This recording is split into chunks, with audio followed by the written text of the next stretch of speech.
ஆண்டவரை சார்ந்து வாழ்கிற ஒரு வாழ்க்கைக்குள்ளாக அந்த ஊழியக்காரர் கடந்து வந்திருக்கிறார். அல்லேலூயா சொல்லுவோமே. அப்ப தேவ பிள்ளைகளே, இன்றைக்கு நம்முடைய வாழ்க்கை யாரை சார்ந்து இருக்கிறது? உங்களுக்கு எடுத்துக்காட்டு சொல்றேன். எனக்கு கூட கம்பெனியில ஏதாவது ஒரு ஆசீர்வாதம் கிடைச்சது. சரி, நான் லேட்டா வேலையை முடிச்சுட்டு லேட்டா வீட்டுக்கு போகும்போது ஏதாவது ஒரு காசு கொடுக்குறாங்க வச்சுங்களேன், ஒரு 100 ரூபாய் இல்லை ஒரு 500 ரூபாய் கொடுக்குறாங்க. தேவ பிள்ளையே, நான் உடனே ஜெபம் பண்ணுவேன். என்ன ஜெபம் பண்ணுவேன்?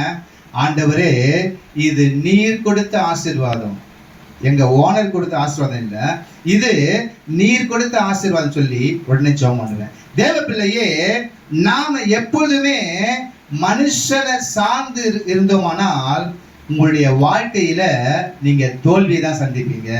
உன்னுடைய வாழ்க்கையில நீ எப்பொழுதுமே கர்த்தரை சார்ந்து இருக்கணும். ஒரு அல்லேலூயா சொல்லுவோமே, சத்தமா சொல்லுவோமே, அல்லேலூயா. அடுத்து ஒருத்தர், ஒரு பாஸ்டர் யாரை சார்ந்து இருந்தாருன்னா தலைமை போதகரை சார்ந்து இருந்தாரு. யாருங்க சார்ந்து இருந்தாரு? தலைமை போதகர். அவருக்கு என்ன இருந்தது? எனக்கு ட்ரெஸ் வேணுமா, எங்க தலைமை போதகர் இருக்காரு, அவரு வாங்கி தருவாரு.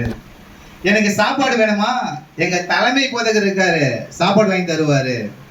இப்படியே அவரு யாரை நம்பி இருந்தாரு? தலைமை போதகரை நம்பிக்கொண்டே இருந்தார். ஒரு நாள் வந்தது, அவருக்கு திருமண வயது வந்தது. தலைமை போதகர் அவருக்கு திருமணம் பண்ணி வச்சாரு. திருமணம் பண்ணி வச்சுட்டு நேர தலைமை போதகர் ஆவடி என்கிற ஒரு இடத்துக்கு அவரை கொண்டு வந்தாரு. கொண்டு வந்துட்டு தலைமை போதகர் சொன்னாரு, ஒரு 100 ரூபாய் கையில் எடுத்து கொடுத்துட்டு அவர் கையில சொன்னாரு, புரட்சவாக்கத்துல ஒரு கிழமை இருக்கிற என்ற ஞாபகமே இன்னியோட உனக்கு வரக்கூடாது. இந்த பாஸ்டருக்கு இடி விழுந்த மாதிரி ஆயிடுச்சு. இனிமே அந்த புரட்சவாக்கம் பக்கம் நீ வரக்கூடாது. தலைமை போதகர் சொன்னாரு, கர்த்தர் கொடுத்தா சாப்பிடு, இல்லனா இங்கேயே சாவு. இது யார் சொன்னதுங்க? தலைமை போதகர். அல்லேலூயா. இந்த பாஸ்டருக்கு என்ன பண்றது ஏது பண்றது? இவ்வளவு நாள் வரைக்கும் தலைமை போதகரையே நம்பி இருந்தாரு. ட்ரெஸ்ஸுக்காக, உணவுக்காக, உடைக்காக, அவருக்கு காசு பணம் வேணும்னா தலைமை போதகர் கேட்பாரு, கொடுப்பாரு. பணத்துக்காக, எல்லாவற்றுக்காகவும் இவர் தலைமை போதகரையே நம்பி இருந்தாரு. அன்னைக்கு தலைமை போதகர் சொல்லிட்டு போனாரு, கர்த்தர் கொடுத்தா சாப்பிடு, இல்லனா இங்கேயே சாவுன்னு சொல்லிட்டு தலைமை போதகர் கார் எடுத்துன்னு போயிட்டாரு. இப்ப இவர் எங்க போறாரு? தேவ சமூகத்துக்கு போறாரு. தேவ சமூகம் ஜெபம் பண்றாரு. ஆண்டவர் சொல்றாரு, இவ்வளவு நாளா நீ தலைமை போதகர் நம்பி இருந்த, என்ன நம்பலையே. யார் நம்பி இருந்த?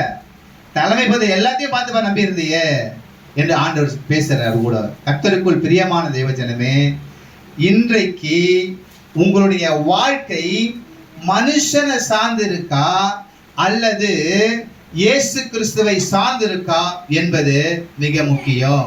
நான் திரும்பவும் சொல்றேன், மனுஷனை சார்ந்து இருந்தா நீ உன் வாழ்க்கையில தோல்வியை தான் சந்திக்க முடியும். ஆனா கர்த்தரை சார்ந்து உன் வாழ்க்கை இருந்தா நீ உன் வாழ்க்கையில வெற்றி கனிகளை நிச்சயமாய் ருசிக்க முடியும். இன்றைக்கு அநேக ஜனங்கள் மனுஷனை சார்ந்து இருக்கிறாங்க. தேவ பிள்ளையே, ஒரு பெரிய ஊழியக்காரர், பெரிய ஆளு, நம்ம அவங்கள கனப்படுத்தணும், அவங்களுக்கு கீழ்ப்படியணும், இதெல்லாம் கரெக்டு தான். ஆனா நம்ம கர்த்தரை மட்டும் சார்ந்து இருக்கணும்.